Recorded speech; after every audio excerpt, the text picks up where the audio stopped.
going to go ahead and bring on our guest really quick. All the way from California, I believe. Sometimes my there we go. Hi. What's going on? It worked. We did it. We're learning all these new things. Yeah. So these are our guests, plural.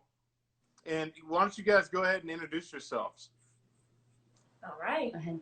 All right. Well, I'm Mel, and this is Stacia. and this is our first live.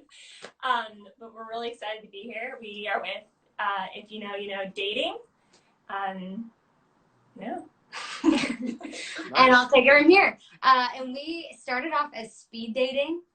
We live in San Diego, and we felt the dating culture was a little interesting here. So we're like, let's just get people together. You know, you see speed dating in movies, but it's never a real thing. So we're like, let's make speed dating happen. Let's make it cool.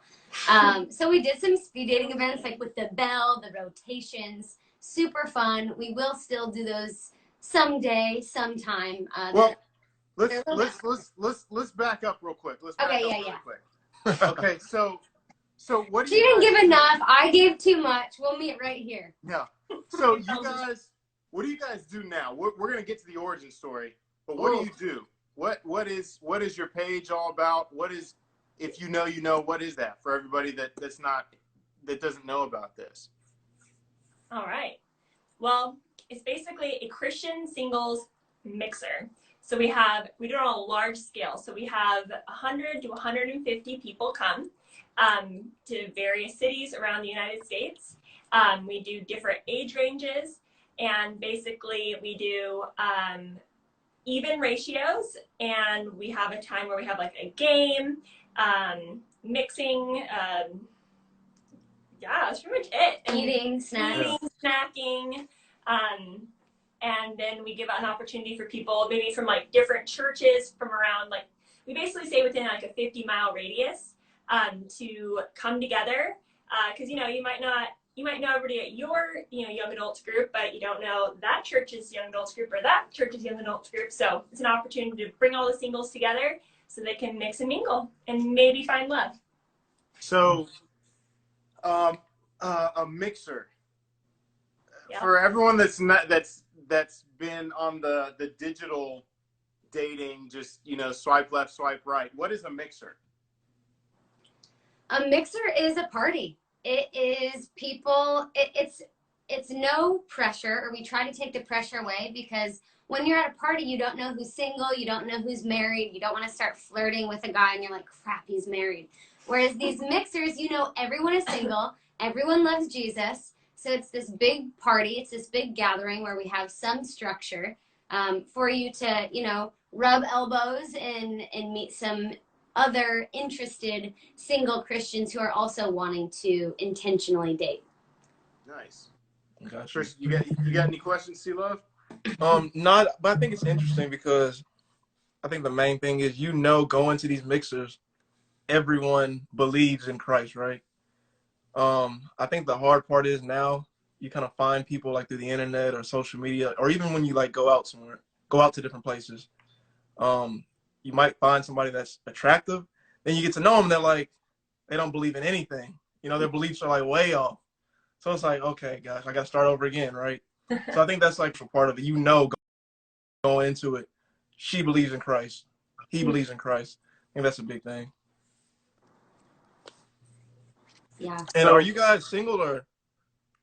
We are both single, but we have said if we start dating or get married, when we start dating, when we get married, they would still be so fun to watch and host. And even so many of my married friends are like, can we come and just like, take the trash out or like switch out the drink coolers? Because it is so much fun to watch. Just like the people watching is incredible at these mixers.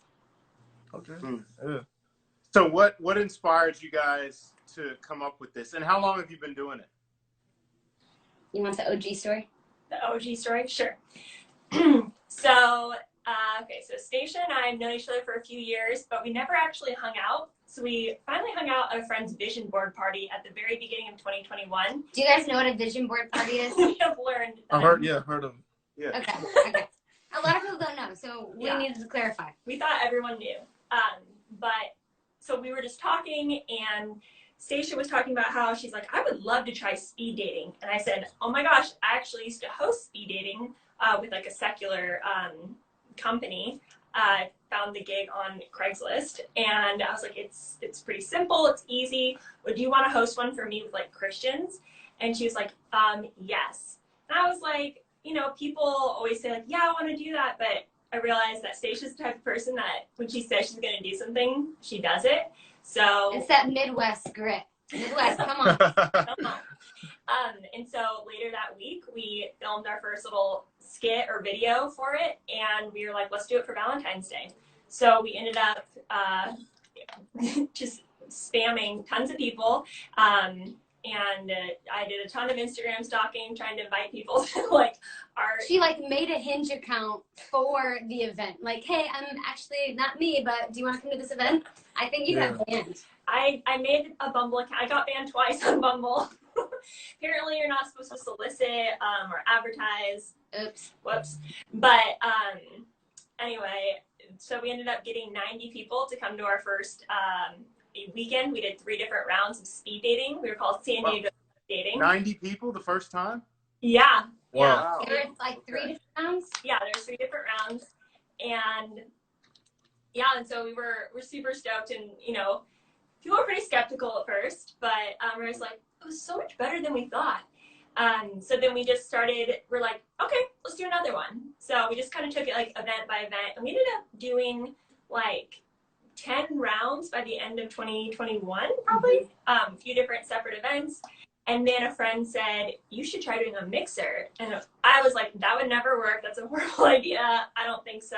Mm-hmm. And Stacia's like, let's just try it. And I was like, whatever. And so we did one in December, and it ended up being a hit. And we had 90 people? No, 80, I think, at that one. 80. At one event. That was our first, like, one big event. Yeah. Nice. And I was like, I don't know if we can get like 40 people to come to that, like 40 girls, 40 guys that want to come. And she's like, no, I think we can do it. So I was like, okay, fine. And then we ended up getting, people. And then once we sold out, people are like, can I be on the wait list? We're like, what's a wait wow. list? Yeah. Wow. Yeah, Wow. so I'm like, oh, you want to be on the wait list now? But so that was really successful, and people are like, when are you gonna do the next one?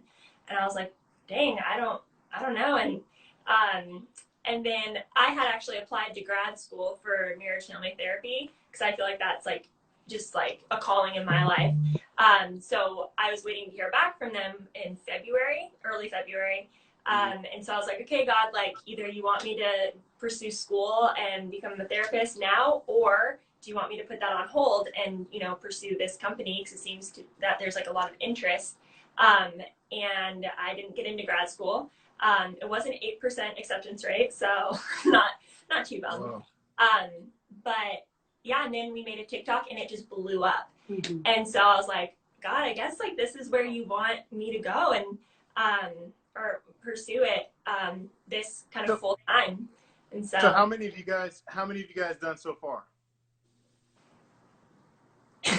mixers, we've done 3. We've done 2 in San Diego and 1 in Orange County. When was the first one? This year? Last Christmas. We did like a Christmas one with mistletoe. We went into every cliche we could. Yeah, we Gotcha. Okay. Wow. So now you guys are trying to spread this to different cities across the country. Yeah, so she's going to Austin, College Station. I'm going to take one to Dallas.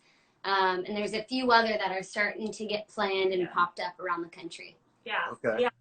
Well, So people in the comments, if you would be interested in going to a I guess Christian singles mixer, type something below, ask any questions you want. You can also request to hop on. I see we have one request right now, and we're going to let people just kind of hop on, ask their questions as we go. So okay, we've got some people signed up. San Francisco. Friend. So when we spoke on the live, there were a couple of guidelines that you had mentioned earlier about you know, the handing out the card, the business cards, and like a ghosting rule. How does all that work? Because it seemed really interesting when you were explaining it to me. Okay, well, people might love this or hate this, but we are trying to shift the ghosting culture. So the way we try to do that at the events is we ask the guys to fill out, like, bring little cards that have their name, their number, maybe their Instagram handle, or something about them that will hopefully allow the girl to remember them. And we are calling the guys at the event, we are calling them up. We are wanting them to be bold and give out their number when they are interested in someone. We know that, that takes a lot of guts, of grit. But then we're calling the women up and we're saying, hey, now you as a woman, if you're not interested, I mean, you could be really bold and say, no, thank you. But if you are getting this number, you're receiving this number, we have a 48-hour rule that you need to text the guy no matter what. We kind of give examples of, if you're not interested, just say, hey, thank you so much. I'm super flattered. I'm not interested in pursuing, even another, date or whatever they're asking. We could still be friends. You can. What happens if they don't text? What happens if they don't text the guy? If they just say, I'm not going to do that. So we're starting to, the first event that didn't happen too much. The second event, I think we heard about it from 2 people. So we're going to start having like people reach out and let us know, hey, if you're not hearing back, let us know so that we can mark in the future to, either have conversations with those girls before them signing up again, if allowing them to sign up again. She's the stickler sometimes when it comes to stuff, so I'll let her step in. Whatever. So basically, we say if you don't text the guy within 48 hours, you'll be banned from coming to any of our future events, because we're so serious about changing this culture of ghosting that we're going to hold people accountable. That if this is like, this is not just an event that anybody can come to, like, you have to be willing to put yourself out there, and you have to be willing to, man up, woman up, and do the right thing. So like Stacia mentioned, we do, however, provide like basically a resource at the end with our follow-up emails. We're gonna like more or less provide scripts for people, because I think that people don't ghost because they want to ghost, or that. I think it's because it's never been modeled how to really have healthy conflict or healthy like share awkward truths with people. And so, the only reason why I feel like we're, somewhat good at it is because people have modeled it for us. So, so you're called basically in a summary, because we got people asking questions and want to join and stuff. Mm-hmm. So it seems like there's a rule. You want guys to go out, be bold, and pursue women, introduce themselves, hand them their card with the number and everything, let them know they're interested. And then for women, they have to, at least if they're not interested, they have to let the guy know within 48 hours. They can't just say thank you and then not say anything. Otherwise, they'll be banned.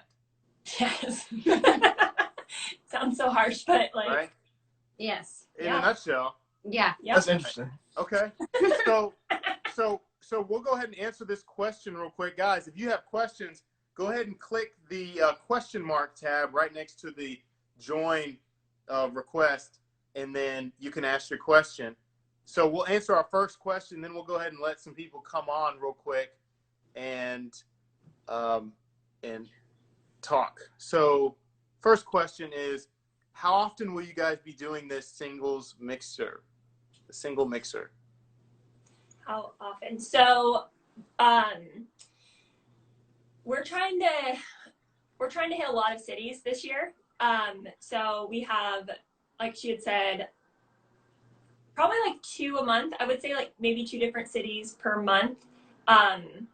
right now. The idea is to get it to a point where we have like local hosts ever around the city. So right now I'm doing a lot of the traveling to more or less like train different hosts in different cities, how it runs, the heartbeat behind what we're doing, and then we'd be able to have them more often. But we're trying to have maybe 3 to 4 months spread out in like each location. Gotcha. Okay. So we're gonna go ahead and take some requests to join real quick, guys. We're gonna have multiple people trying to come on, so let's try to keep it to a couple minutes or so. And we got our first request right here. Sometimes there's a bit of a delay.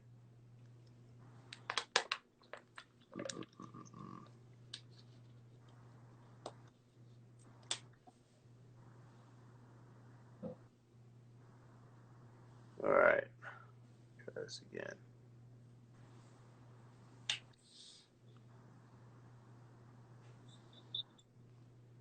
All right.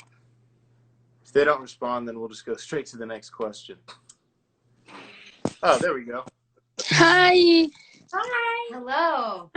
I'm so happy to hear about it because there's a lot of apps for dating, but they're not usually for Christian people, and it's so hard to look like to somebody to be or to talk to somebody about your religion or to have the same things. And my question for you guys: are you guys planning to come to San Francisco? Well, we are. We have an event coming up in Sacramento and an event in San Jose at the end of April. We're about to post it on our Instagram. So very close to San Francisco. So we'll see you there. We'll see you there. We'll see you there. Okay. But yeah, no, we definitely agree. The whole evening is very focused on Jesus. We usually pray at the beginning, and the whole thing is like, you know, we're not saying you need to come find your husband or your wife tonight. We're just saying we want intentional connection. We want intentional conversation with others that you know, that we know love Jesus. Okay. Happy to hear that. Yeah. Thanks for hopping on. I love it. We'll see you up north. Thanks. Thank you. All right. So we got a bunch of questions that came in. All right. Are you guys planning to come to the Bay Area? Woo! Bay Area, right? Hey, someone asked a question kind of about like background checks or anything like that. Like, how do you filter out people, or do you just kind of accept people that just sign up? I mean, or is there like even a way to do that? Yeah, we haven't ran into this yet. We have been proactive of thinking about this and talking about this. We are looking into security guards, just to have some sort of safety, some sort of protection. We have asked people who do a lot of ticketed events, you know, how you weed out or how you know, background check, and it is pretty hard without Right. there being like some sort of discrimination. Right. So we're praying through that, but also we're looking right now at potentially bodyguards. No one's having a bodyguard. Rent Security. I will Yeah. say though, we are very specific about the content we put out. So it's like very like Christian content. And so we try to make like funny videos or whatever that, you know, maybe would talk about like not having sex before you're married or something like that. So we're hoping that, you know, our audience people who aren't Christian will be like, that's not really for me anyway. Right. And we don't tell people they can't come. And, you know, we've had people kind of bring up that at the end of the day, if people who aren't Christian come, like, it'd be a great, like, evangelism tool even, because people get to see, oh, wait, these people aren't drunk and they are, like, just having fun and they're so, Right. you know? And so at the end of the day, if Christian comes, great. If the non-Christian comes, like, That's fine too. God's Right. sees it. And I think we've So- only had one person who reached out for an event saying, hey, I'm not a Christian, but could I still come?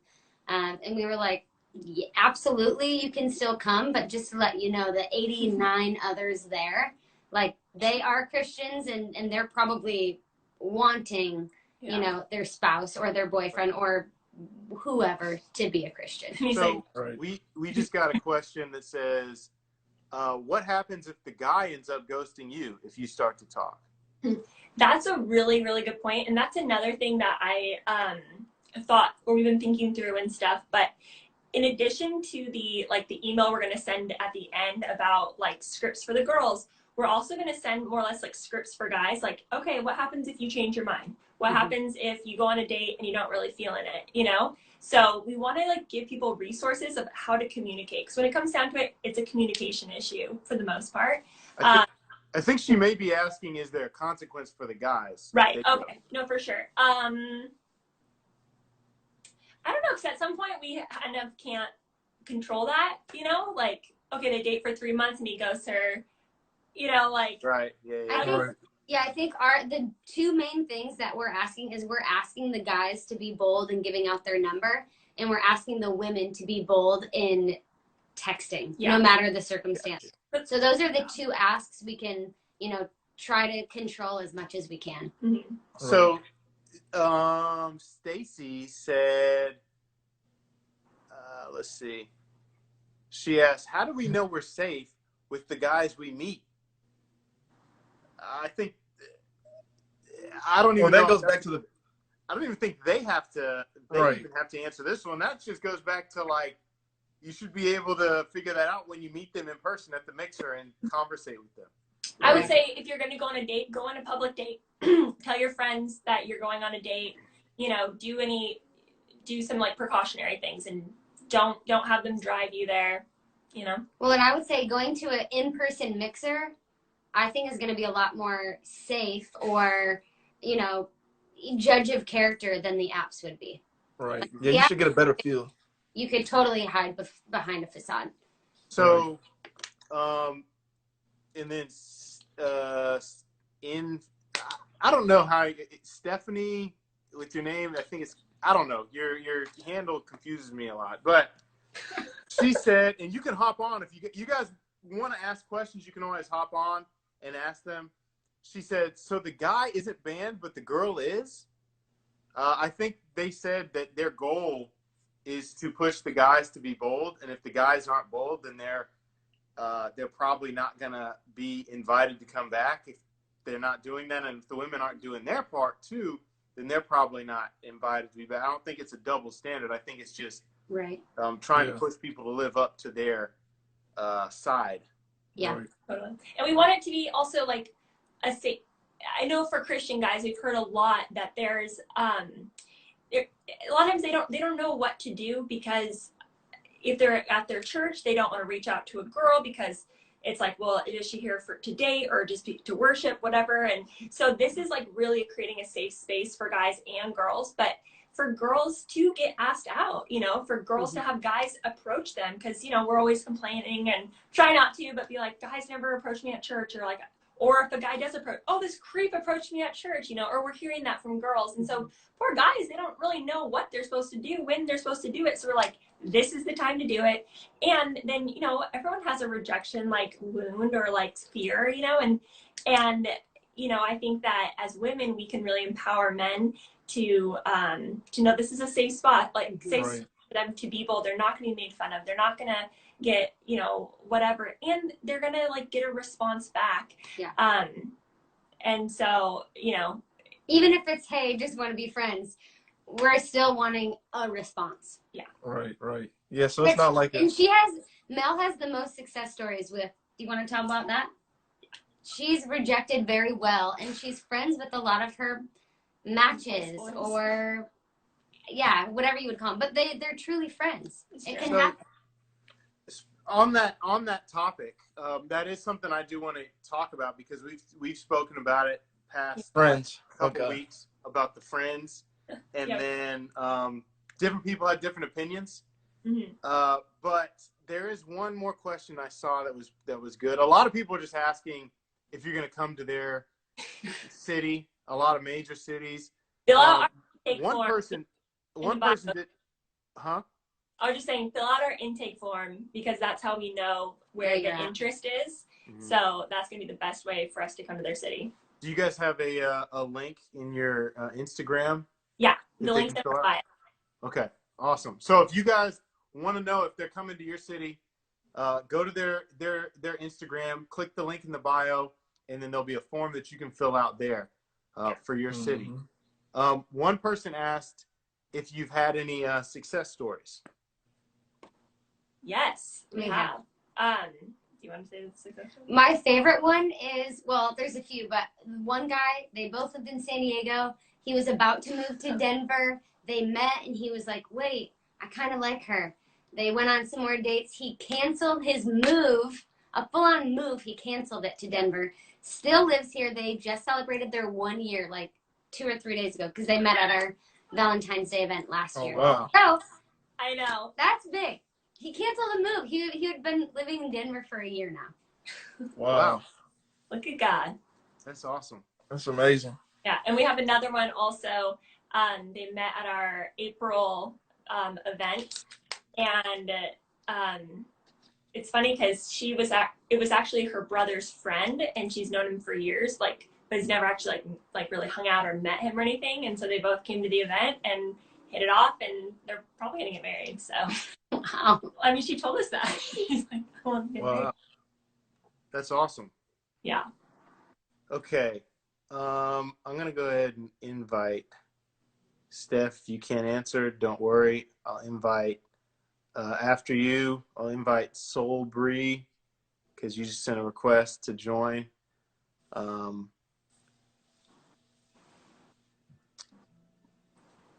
see.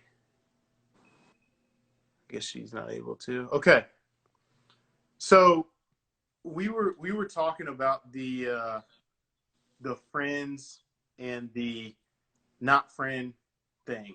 What's your thoughts on that when it comes to, like, you know, male and female interaction? Because there's the side of, you know, Christian and myself. You know, sometimes we don't really feel that men and women naturally are just friends. Usually, most times, like, just hang out friends. But you brought a interesting point when you mentioned how, you know, if in these type of scenarios, people realize, oh, I'm not going to date you. You're out of my life. I don't even see you as valuable. Am I going to date you or not? Okay, nope, bye. And so I think that's, I don't know. I think that you have an interesting take on that, and I'd like to hear your thoughts. We got a request coming in. Here we go. What's up? Hey, How you sorry, doing? I just got home from work. Oh, it's all good. Hello. I'm not really sure why I'm on here, so you'll have to. I was just invited. You had some questions on here, and I figured I'd go ahead and just bring you on Okay. so you could ask what you wanted to ask them. Okay. So you said that you had some success stories. So the one that you just told, are they married and he like decided not to move, or they've just been dating and he canceled his move? They had only been dating a few like weeks, and he was like, hey, there's enough, you know, there's enough in this that I'm interested in, that I want to like get to know her more. So he kind of pushed out the move at first, and then ended up canceling it and being like, I want to stay in San Diego to pursue this woman. Okay. So they're not engaged yet, but we don't know. Wow. Okay. But yeah, Well, it they've been sounds like he dating- knows what he wants. Well, I don't know, because he hasn't put a ring on it and it's been a year. So, I mean, it kind of sounds. We'll I mean, see. We'll see. like, We can't. We wouldn't want to spoil anything, but we'll see. Yeah. Okay. I don't know. That's interesting. Is dating a year? Would you not want to date a full year? No, I wouldn't have canceled my move. Oh, Like, yeah. Well, Like, I feel like that's serious. do what? Sorry. I feel like if you're canceling the move, that means he's serious. He's in. Yeah, but after Or a few weeks. enough to explore it. Right. I don't know. Just for me personally, after a couple weeks, I don't think I would be making like, because I feel like a move is like a pretty big like life change or life, you know, like life decision. And like, you've obviously like prayed a lot. Well, I guess I can't say obviously, but I would assume that like, I don't know, things have lined up for you to move and like you prayed about it. So that's just like that's a huge thing. I don't know. Yeah, it's definitely But a big maybe thing. it's different because I'm coming from it from a girl's perspective. You know what I mean? I don't know. Right. Yeah.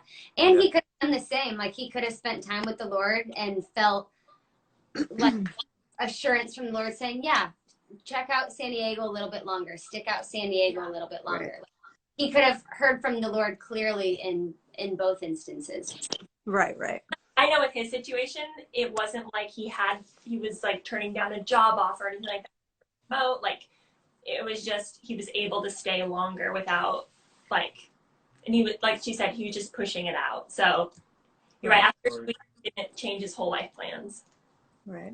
And I think it is different God for. crazier things. So I think it's different for male and female. Like you said, the man, he's the one that's like, okay, I'm not gonna move. I'm pursuing this woman. I'm doing what it takes. Versus a woman doing it's a little bit different because like you're chasing that guy, right? Right. When you want the man to be the one pursuing the woman, which is how it's kind of supposed to be, right? Yeah. So I mean, it's a little different, the psychology of it. So I agree with you to that point. Yeah. Right. Yeah. I guess like in general, like I've just in the last few months just been thinking and just praying a lot about like the whole idea of modern dating and just how like selfish it really is, like just how I don't know, like I mean I love the Lord, you know what I mean, but I find that like I don't know if it was last week or you know we were talking about you know just different things like how like recognizing I don't know, it just seems like very like it's always like me centered and you know and I brought up the point of like we try to live our lives in a biblical way, you know what I mean, and following the word, but obviously like dating did not exist in Bible times, you know, and so just like seeking the Lord about like what exactly like if there is a better road to marriage than modern dating, because when you think about it, even when you're trying to be like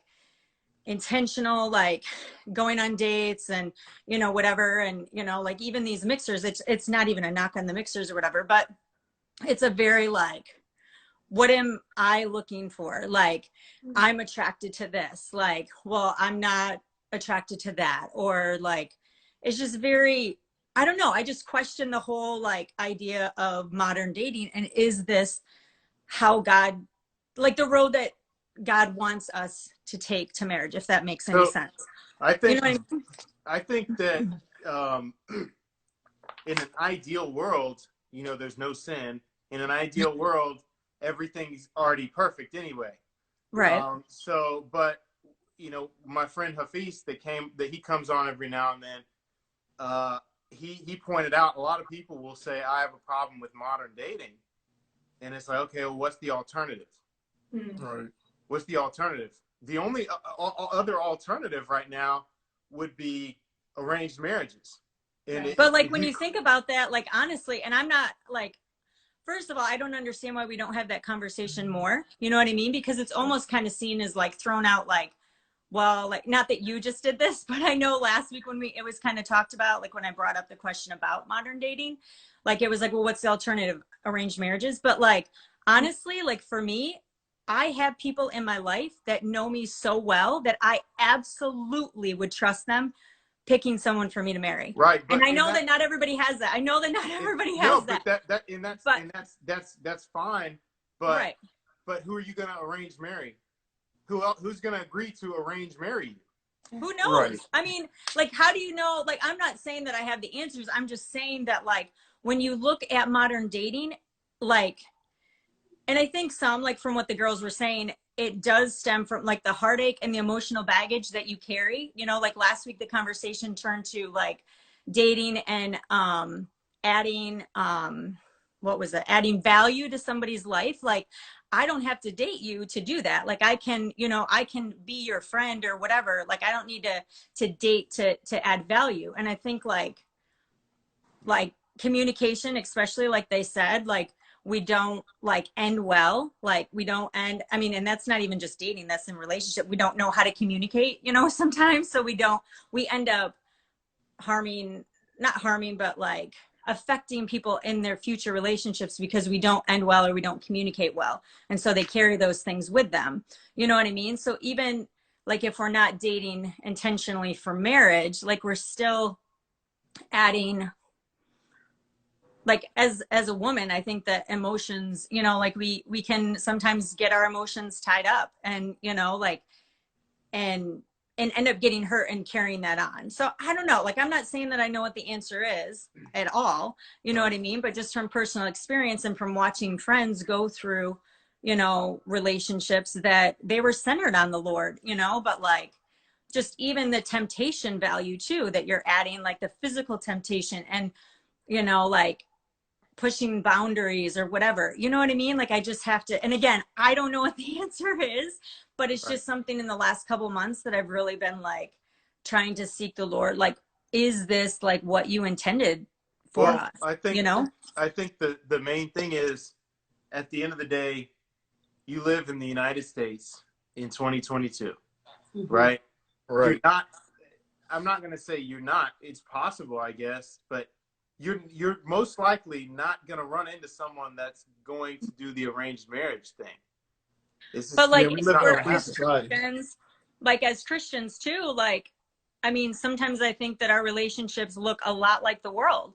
And aren't we supposed to look like, isn't there supposed to be something different about us? But yet we're following, I mean, take out the physical, you know, not to say that we're not tempted or whatever, or, you know, sin or whatever, but I'm just saying, like, all I'm asking, or all I'm saying is like, is there something different or something more that God is calling us to in that road leading up to marriage? Right. I don't know. And I don't know what that answer is, but I know that, like, Figure that out. sorry, go ahead. We're frustrated, or you know, she's better on the apps than I am, or likes the apps better than I do, or have. So that's us just being like, hey, what else can we do? How else can we make this work? I mean, and same thing, I think when people say they're going church shopping, I can't stand that because it's so consumer mindset. So what do I need? What do I want? And so we don't want people to come to these mixers, you know, thinking, okay, I'm looking for dark features. Can he rock a mustache? Can he hold a tune? Like, I'm not going with my list. I'm going to hopefully just have conversations and have connection and have, you know, just start dating. And yes, I wish I could have dated like my parents. I wish I met how they did.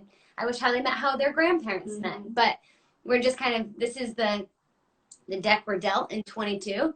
And how can we be stewards of this time of, you know, the relationships that we do have, the networks that we do have, in trying to create relationships or intentional connections. Yeah. But I totally get it. I wish this weren't the case. We're just trying to figure out, hey, we haven't seen this done very well. Let's, you know, let's see if this sticks against the wall. Right. Yeah. That makes sense. Yeah, it's a different world from your grandparents. Yeah.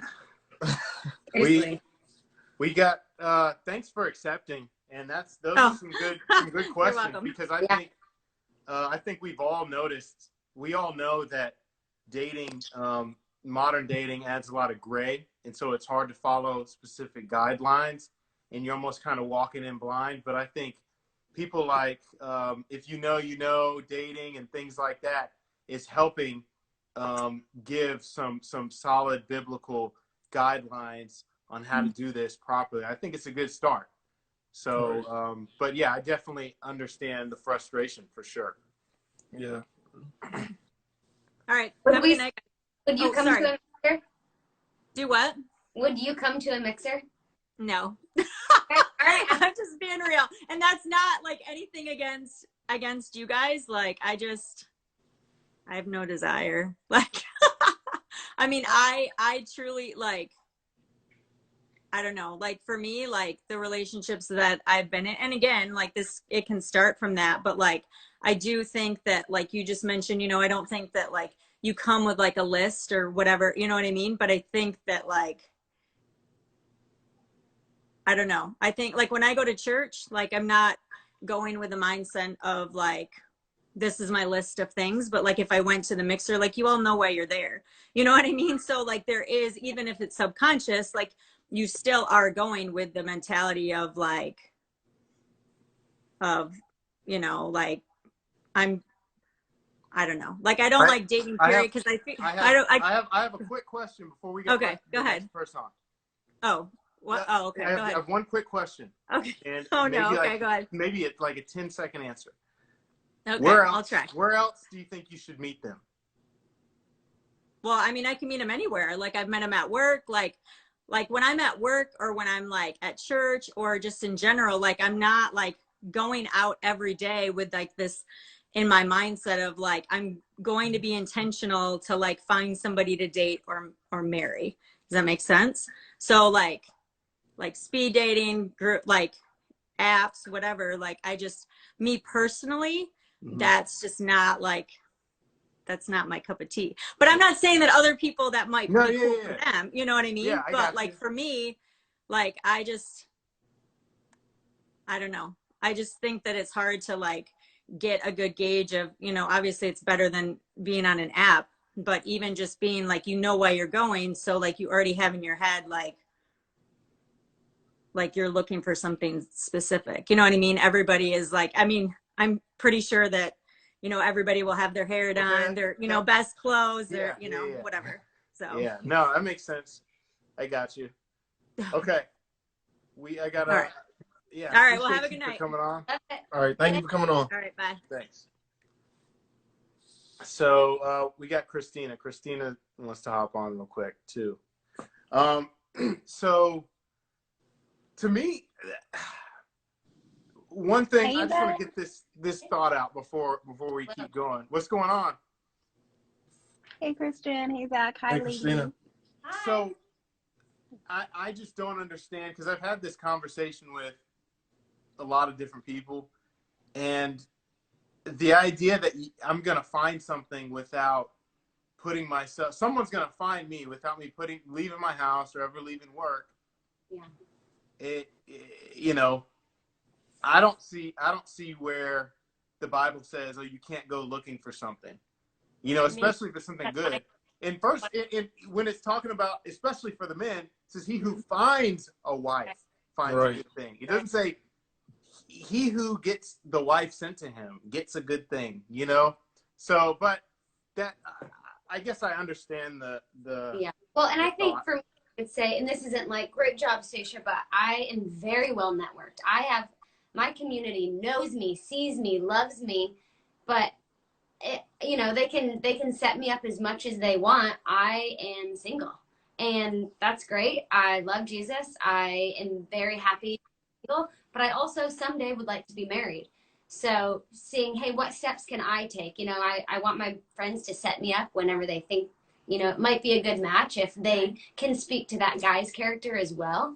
But in the meantime, let's try a mixer where I know I can pick up on chemistry in person a little bit easier and quicker than I could over an app. Mm-hmm. Right. Yeah. And I think the fact that, like, you know, or you're at least filtering out a lot of different types of guys. You know, like you're filtering out the guy that's just trying to hook up, or you're filtering them out more than a bar would, or more than a gym would, or somewhere like that. You know what I mean? And are the mixers free? How much are the mixers? So depending on the location, they'll be anywhere between $50 and $75 per ticket. Okay. Not bad.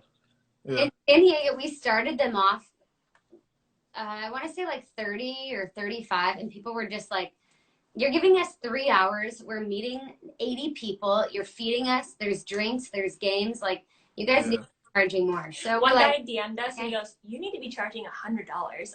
Never even met him. And I'm like, you would go? He's like, absolutely. So I was like, See, I think that's another part of it too. Someone that's willing to pay money yes, to go and meet other people, and that's an investment, right? So it's like they're taking it seriously. They're taking it seriously, right? Mm-hmm. So you have people that are taking it seriously, and you know, going into it, they believe in Jesus Christ. right. I think that's like the most important key right there. Is like, you know, this person believes. Like, you have to guess about it. They at least have $50. Right. And the thing is, and Christine, I know you hopped on, so you have a question you'd like to ask or a comment you'd like to make. But I do want to say, it kind of makes me think of that story. I'm sure you guys have seen The Pursuit of Happiness before. Mm-hmm. For the people that are like, no, I would never put myself in a situation to date someone, but I just want it to just happen. But I would never put myself in the situation. It's like, you're praying for it. Maybe last night you were praying, God, please give me the opportunity to, date or something like that. And then these people come on the live, and you're like, oh, I would never, And I'm not, singling anyone out, but just the last person that was on, that idea kind of came to my head about that, because it's like, why not? Right. Because we'll pay for anything else. We'll be intentional about anything else in life. But when it comes to dating, we're passive. Right. Yeah.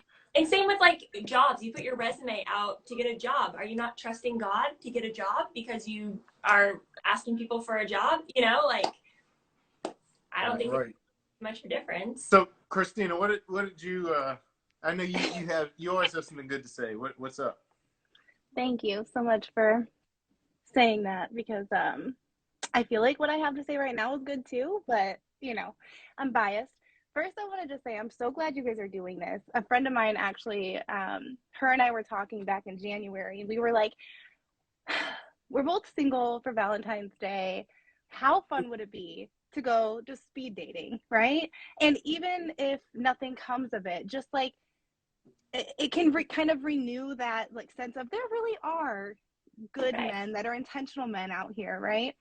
So we were gonna try and put something on within like a 3.5 week time period. Completely not feasible. So we didn't do it. But I thought a lot about it, for what it's worth. So with that said, I love that you guys are doing this. And I want to touch on, I think it was Stephanie that was on before me, right? I just wanted to touch on something because, and I think this is where so many people as Christians kind of live in this area of confusion when it comes to dating, right? It's like, well, we shouldn't do it like the world, right? Because and of course we're not supposed to look like the world. But then when we look at, the other end of it, the idea of arranged marriages, which would just be so much easier, right? But that's not feasible. But then she said something that was interesting. Earlier, she was saying how the man who met at one of the mixers a few weeks later decided not to move across the country. He decided to trust God enough to say, I'm going to stay here because I believe God placed this woman in my life. I believe this is a woman that God has for me, to the point where my faith is going to be followed with action, and I'm going to cancel this move, and I'm going to stay here, and I'm going to pursue the woman that God put in my path. And he is taking that leap of faith. So to say that he was doing too much after a few weeks to change something, either we believe God or we don't. Either when God tells us something, we're going to follow through on it, or we're not. And that's what happened at the mixer, right? And he met this woman, and he was like, God did this, and I know that my plan was X, Y, and Z, but how many times in our lives are our plans crushed by God's plans for us? And we take detours when we follow the Spirit of God. And so I think that I just want to touch on that, because there are these two extremes. So to say that that's doing too much, but also to say that we shouldn't be dating, that we should just like wake up married one day, right? I think that this is a happy medium, being able to have a Christian mixer where that the people there are intentional, they have at least $50 in their pocket, and they share the same beliefs as you. And so, and they're looking for someone, they're taking 3 hours out of their day to go set aside with the intent of potentially meeting someone. Whether or not you meet your future spouse is, that's one thing, but they are taking a step in that direction. So there is so much you can benefit from that. So it's not arranged marriages, but it's definitely teetering more in that direction, right? Because when you arrange a marriage with someone, you are looking at all of the backgrounds, you're looking at personality, you're looking, like you said, your loved ones know you so much, right? Even the demons believe in Jesus. Oh, Belief just in keep Jesus going. does not Just, mean we'll, God. we'll address, no, Yeah. we'll address, don't worry about the comments. But that's not We'll address the questions, the comments after. okay. Just Fair enough. with your Fair point, enough. yeah. Fair enough. I heard And I was like, come on. Right, because you're creating a safe place, and you can look. Okay, yes, demons believe and shudder. Okay, but here's the thing: if you're in person at a mixer around these other people, you have the Spirit of God in you, your discernment's going to kick in. There's a difference when you're face to face with someone, when you're having a conversation with someone, and you're in their presence. Either the Spirit of God is going to be like, run, child, or you're going to have that peace. And you're going to, because the Spirit bears witness, right? Like, you're either going to know they're of God or not. So if we spend our lives being so concerned with who truly is a Christian and who isn't, then we need to readjust our own faith, right? And do we truly believe that God is able to give us that discernment and guidance in our lives or not? So we can't spend our lives doing that. We're going to get robbed of the people God intends to be in our lives, whether that be a spouse or just brothers and sisters that we're surrounded with. So, So for everybody that's just hopping on, we are joined by If You Know You Know Dating, and they do Christian single mixers across the country, and you know, they started in December of last year. They're based in California, correct? Yep. And so far they've had 3 successful launches, and they're looking to expand in other parts of the country. And I see that we have the man, the myth, the legend in the room right now. If you want to hop on, go ahead and request. You know who I'm talking about. But yeah, I think everybody, you know, everyone's going to have their opinion of whether they would want to go or not. And we're not saying that you should do this or you shouldn't do that. We just think that this is something that we see how secular and how worldly the dating culture can be. And we see how, you know, at the end of the day, everyone's saying they would love arranged marriages, but let's be honest. I wouldn't. The grass always green. You wouldn't. The grass is greener on the other side. Don't arrange anything for me. So I think that what they're doing is something really special, and I think it's something that's really needed today. So guys, feel free to ask more questions. We've got some more questions here, and I think we're gonna go ahead and get Hafiz on here in a minute. Before I hop off, I just wanted to ask one final thing for you ladies.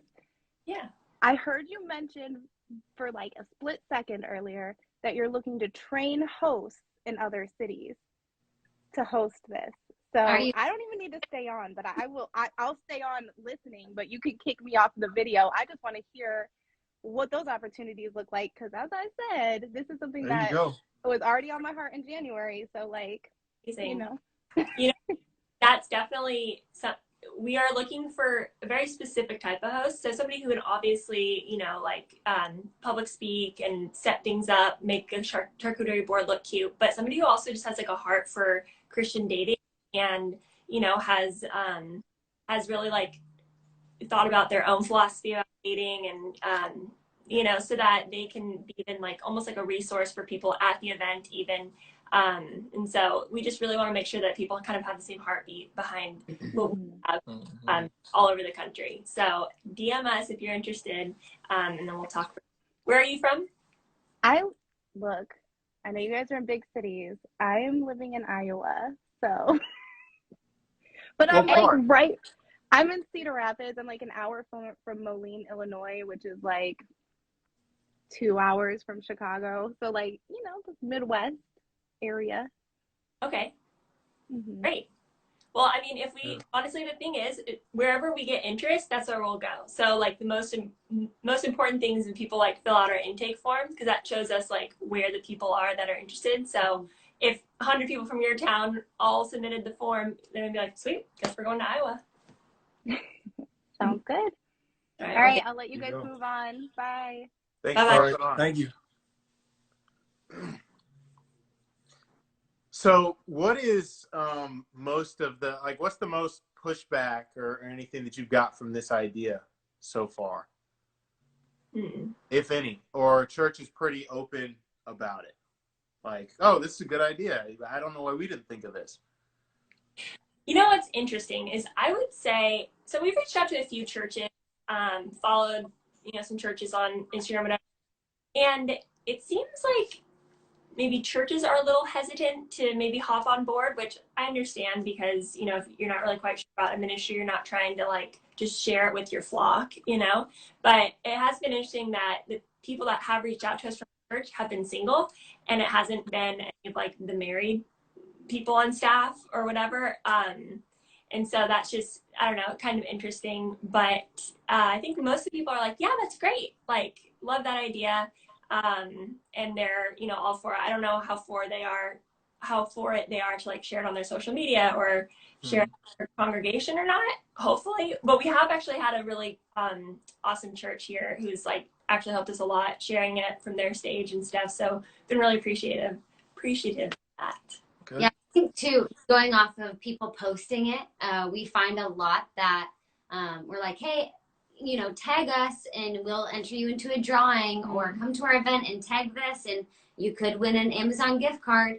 And a lot of times people don't want to tag it because we're thinking they just don't want people to know they're at this singles event. And so it is interesting to see. We obviously need to, we want to be word of mouth and we want to spread what we do, and we need the people's help who are actually there as a participant.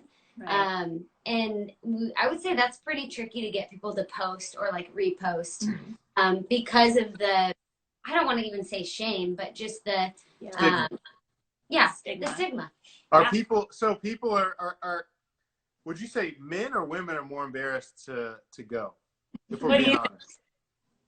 Yeah, I guess. Men, 100%. Yeah. Really? Yeah. Men? Yeah.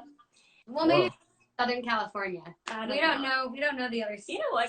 I feel like the girls most girls are pretty open to it. We've had some there definitely are some awesome men, lots of awesome men that are like so gung ho, and like actually a ton of our friends have been like super helpful. But we have noticed there's been quite a few guys that are like, it's almost like they're scared they're gonna like catch a disease if they even go near this idea, like because I think there is so much shame, associated with men needing help, or needing whatever. Our biggest kind of pushback is like, I don't need an event like this to meet people. I can get girls anytime I want. But they're single. They've been single for years. Yeah. I go, when's the last time you had a date? Oh, when's the last time you've met a girl that you would want to go on a date with? And they're like, well, COVID. Like, okay. COVID. It's the male ego. It's the ego. That's 100% what it is. And so, right. That's, I don't know. I found also that like the good thing about the guys who do come to this is typically they're very secure in who they are. And so that's like such a plus. I'm like, I would, but it's the ego. So the other guys telling them like, it's okay to go. Like, you're not a loser. You go to right. Love, would you go? Yeah, I would go. You go? Yeah, because I'm pretty confident in who I am, so love that. I wouldn't have a problem with it. Would you go, Zach? I'm married. Well, you guys, I know, but. Oh, but would you? If I was single, would I go? Yes. Oh, of course. Awesome. Of course. I do have a question, because this was the question of people that looked at the video and stuff like that. What is there a typical like demographic, the breakdown? I know it's typically 50-50 men, women, but when we're talking about like ethnicities and stuff, is it just, I don't know what it's like in whatever part of California you're in, but what's it? Well, I would say the first thing is I am from a suburb of Detroit, Michigan, and I now live in San Diego. And so even just demographics that I've noticed moving from Detroit to San Diego are vastly different. And so when we are advertising and signing people up, it's just Southern California is diverse, just not as diverse as areas that I'm used to or have lived in or have visited. I would say we accept all and we want all. With Southern California, it does lean, especially where we're in Point. Yeah, very in Mission Bay. It's like one of the surf town, the least like diverse cities, and so yeah, we've with Mexico, with Tijuana being 20 minutes south, and San Diego being just kind of Hispanic base. Yeah, we do. We have Hispanic, we have Caucasian, we have. But we definitely Asian. There's, I think we did get a lot of like controversial comments on our video. I'll just say that. A lot of what? A lot of controversial comments on our video. Like what? Like talking about if we don't have people of color or do we accept people of color? You can say black people, it's fine. Yeah, we're fine. I won't be offended. I You promise. be all politically I will not correct. be offended. Black people, and And it's like, well, we don't have a lot of black people that live in San Diego. Like, Right.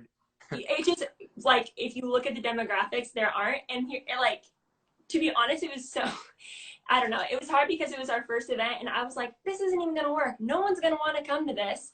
And so we were literally like, we weren't begging people. We were like, just come to our event, come to our event. And we finally get this event, and then like.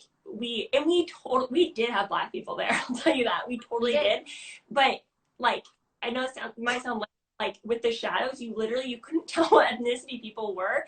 The first guy that you see in the video is Asian. I'm just saying, and so it was a little frustrating because. So it's a little bit everything. Yeah, basically. I got you. It is, and even our Cool. orange had a way more diversity. So I think. Yeah. Have you guys come across any like weird, creepy guys? Because let's be honest, in church, in the youth group or the singles group, whatever, 20s, 30s group, there's always that weird guy that they can't kick out because he hasn't really done anything bad, right. but he creeps everybody out. It's weird. Does that guy show up to these? No, never. I would say a lot of times that guy could err on the introvert side, and so I would say it's not common, but the few that I am thinking of that I have seen, I wouldn't say creepy, I would just say different, unique, interesting. I think because there's so many other guys and so many other people there to talk to, it's not like you're stuck in a corner with this person for 20 minutes, You might be playing the game and you might talk and interact with them for a few seconds and then it's on to the next. Or Yeah. So is there anything that guys can do or have done to get kicked out? Like not that they're starting a fight or anything like that, but let's just say one of those weird guys that usually doesn't join, but let's say maybe he's watching this and he's like, oh, I'm gonna show up. Tons of girls there. And they can't ghost me. I'm gonna be there. What? Let's say he's following this girl around the whole night when she's trying to talk to other guys and stuff, and he's like, "Hey, remember we talked about this?" Like he's throwing up he's pursuing her. He's messing up the conversation.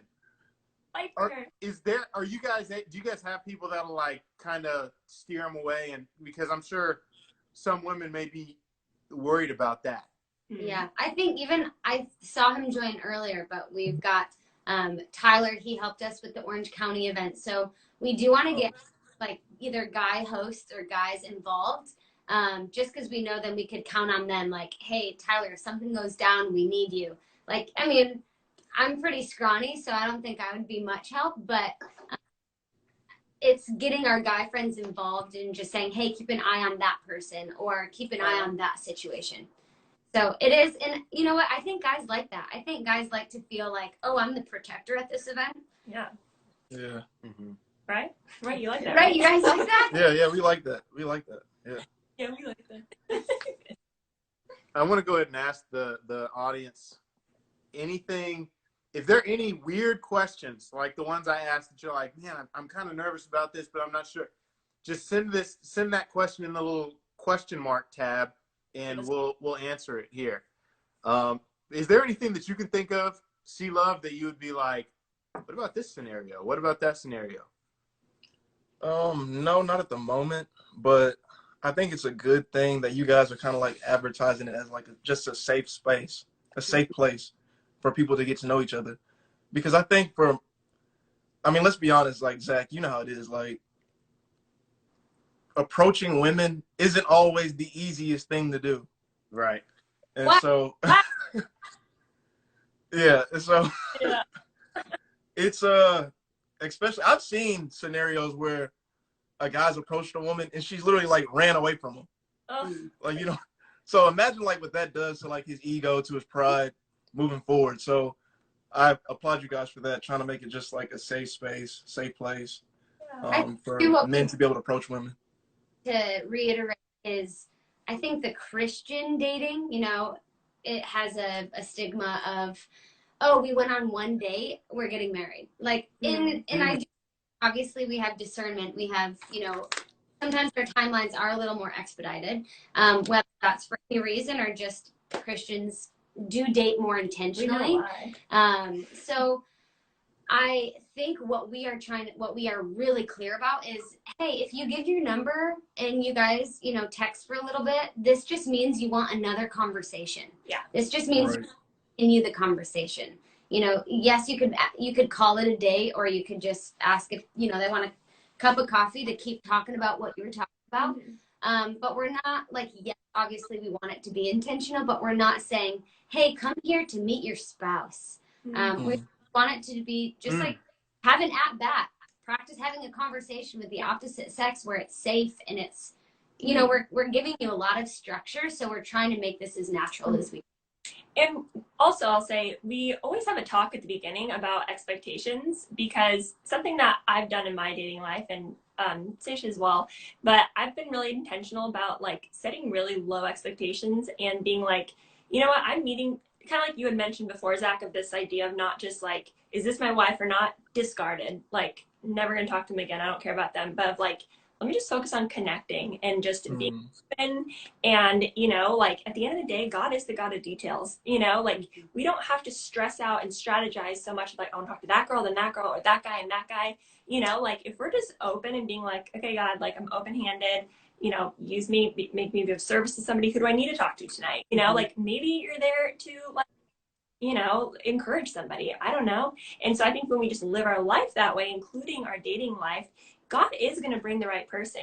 We're still going to stay open. We're still going to, put ourselves out there. But that's been kind of my heart behind this, my heart behind dating too. And so want to like kind of tell that to people, because I think at the end of the day, then you're not going to be so concerned with, did I meet the person or not? Because you're like, God's got it all figured out, Right. I got a question for you guys. Go ahead. Do you think that social media has helped relationships or killed relationships in dating? I think killed, but we have opposite opinions on a lot of things. Not opposite, just different. Yeah. Well, I think we're aligned. What's your reasons? I think a lot of it is, goes to what people are presenting or how they're presenting themselves. You can't grasp the full person. A lot of times people are meeting people on social media before they meet them in real life. Right. Characters, or you're really focusing on this on your social media, or you're like really funny on your social media, and then I meet you and it's like I'm talking to a freaking wall.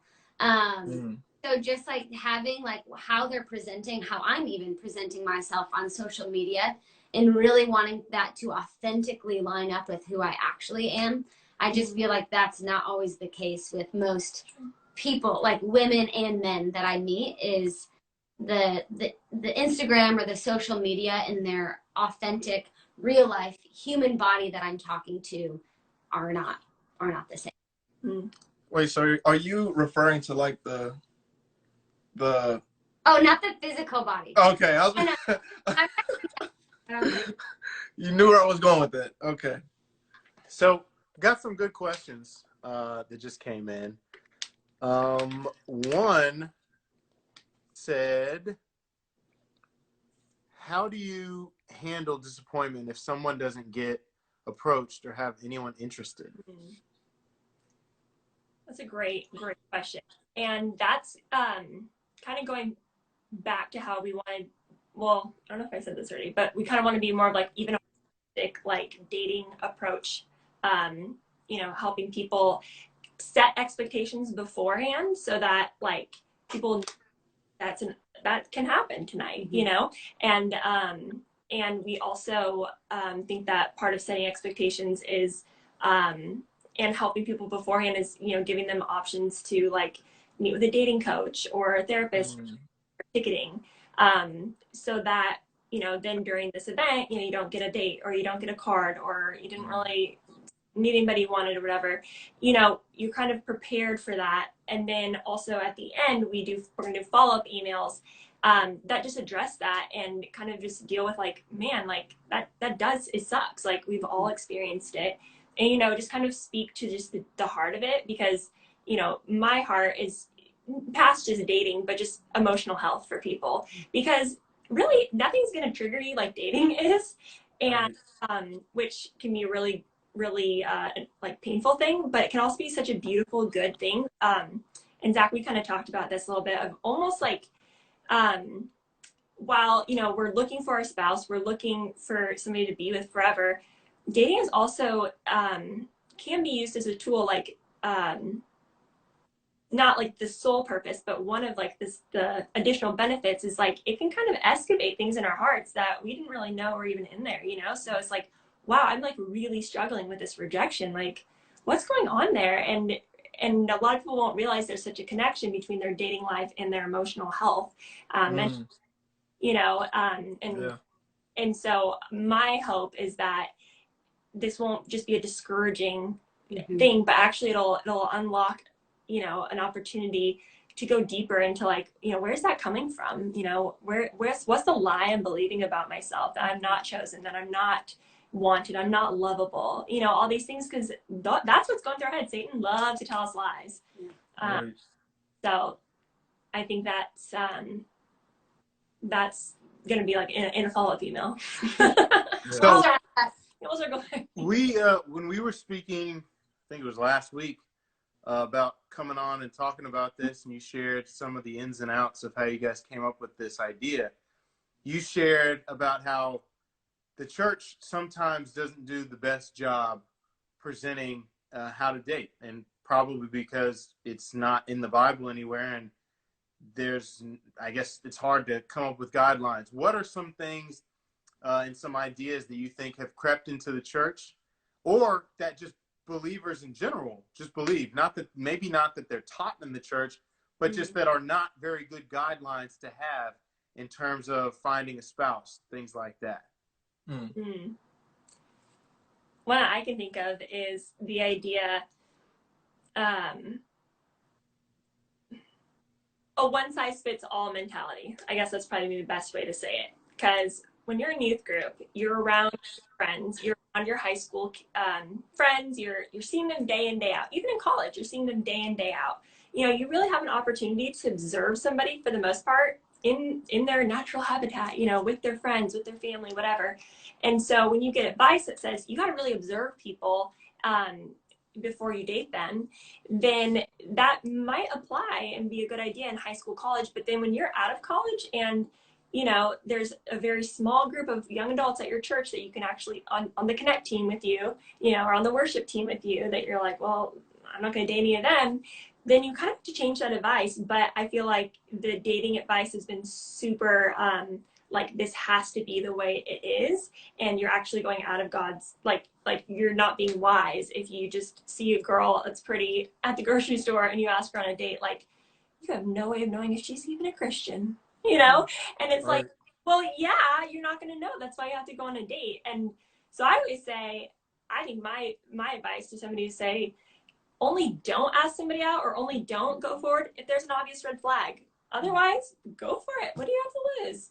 Now, that's nuanced, but in general, I would say that's not what you're hearing from the church. They're like, whoa, you got to be real careful there. And, you know, for certain people, they do, depending on your background and stuff. But generally, as majority, why are we seeing non-Christians being so much bolder and, you know, than Christians? And I think because of that kind of teaching. What do you guys think in the comments based on what she was saying about that? And I think that, I think, in all honesty, the verse about guarding your heart is kind of taken out of context. And we talked about this.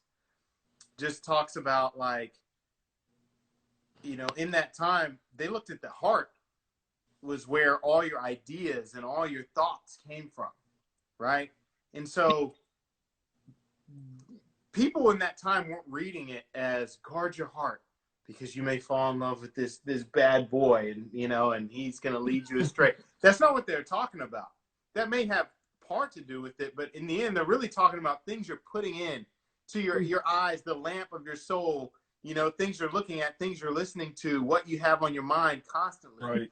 That is what guarding your heart means in the Bible. And I think sometimes people take it out of context, say, oh, well, you know, the Bible says guard your heart. And he's talking about, like, so you won't date the wrong guys. Like, they were, I guarantee you, they were not thinking about that when they were writing that, you know?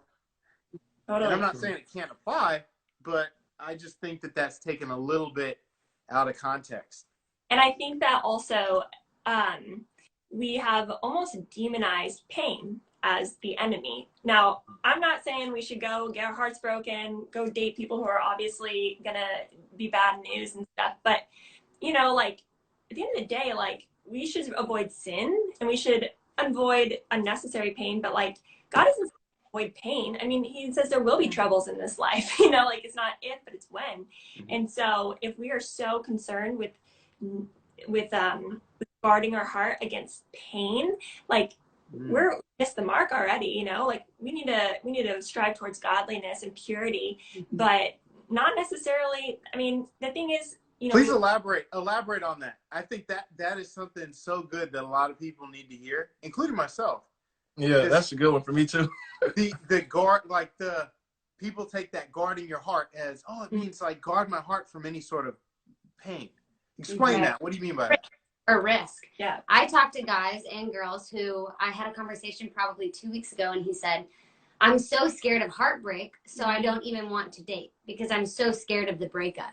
I'm like, I've had the most growth in my life when I go through breakup seasons. I've had the most intimacy with Jesus when I go through breakup seasons. I'm not saying I'm dating you to break up with you so that I can get closer to Holy Spirit, but I know that, you know, those moments, those seasons, I do learn a lot. And the growth that I learned in me during that season of dating you is so worth it, that so many people are so afraid of that risk or that pain that they know could happen at the end of a relationship if it fails, that is deterring them from even beginning one or even taking that risk. Yeah. That's a lie from Satan, right? God doesn't say to avoid pain. And we see in the Psalms, like, and that also goes back to just the American Christian culture of, you know, praise God, everything's good, you know, but, like, count it all as joy, which we should, but also there's really not a culture of grief in the Christian culture. And so we've, again, demonized sadness, pain, grief, agony, you know, which are all very important emotions that God's given us. You know, we look at Job, we look at David, he's ripping his clothes off in the Psalms because he's in agony. He's like, why have you forsaken me, God? That grief is, like, actually the silver bullet to healing. Like, you cannot heal without grieving.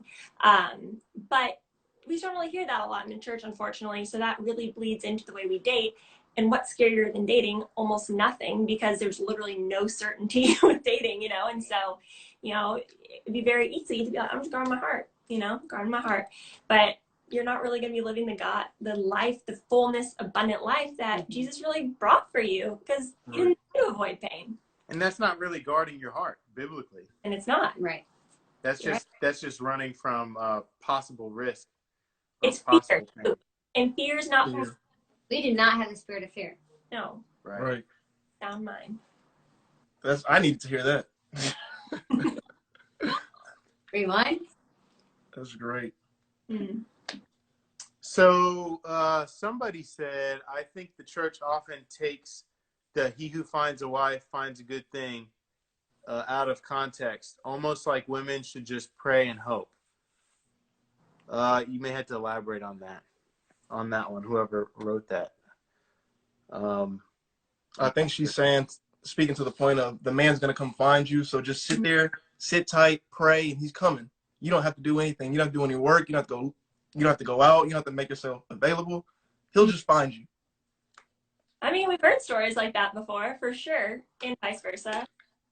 But I don't know. I guess at the end of the day, you listen to the Holy Spirit. What's he telling you? Is he telling you, I got your guy, you just sit back? I'd say obey. You know, that's not what God's told me.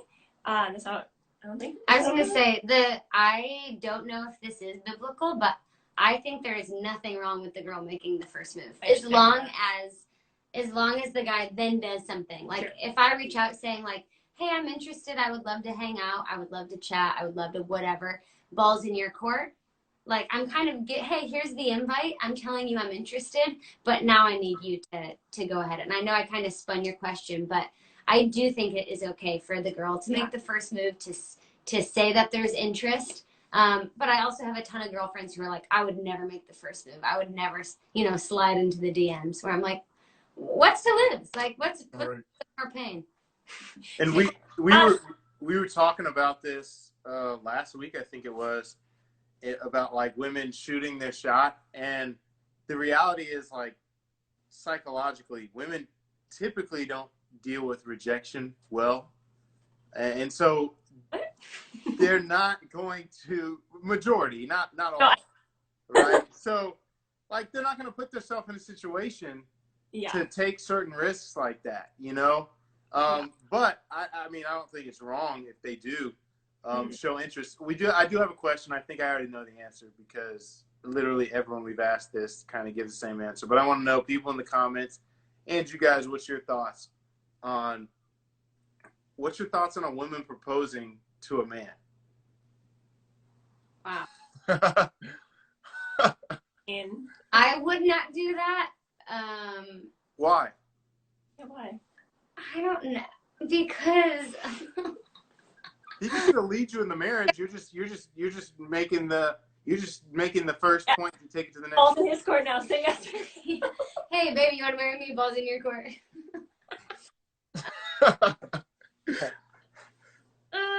Yeah, why wouldn't you? Because here's the thing. Throughout the relationship, I will plan dates. Not all of them, but I love planning dates. I will pay for some dates. I'll pay for half the dates. I won't. She won't. I will. But when it comes to proposing, I feel like that's like the start of marriage. And I have a big personality. I have a ton of leadership skills, but I'm looking for a man who wears the pants, relationally, spiritually, mentally, emotionally, you name it. So I feel like that proposal is one of kind of those first steps of like, okay, this is how we're going into our marriage. And I do feel like that proposal is, that leadership, that wearing the pants. That's the first step. Yeah. I think it's setting a precedent also of, like, I think that women typically are a little more ready to get married than men. Not always, but I think that I would always want the man to move the relationship forward, because, statistically, I'm going to be ready a little bit earlier than he is. And I want to be able to be secure in knowing that he loves me and knowing that, like, he chose me. And I just don't know if that, on hard days, whatever, when you, like, look back, I think it also kind of gives the devil a foothold in a sense of, like, being like, well, did he really want to marry you? I don't know, things like that. Just kind of think more ideas. I think there's just lots of reasons why I would prefer him to propose to me. All right. And I guess going back to another question we asked last week, how would you feel about, let's say you make more money than your husband, you going out as a breadwinner, and he stays home with the kids? Wow. I think we're going to be different. I'm okay with that.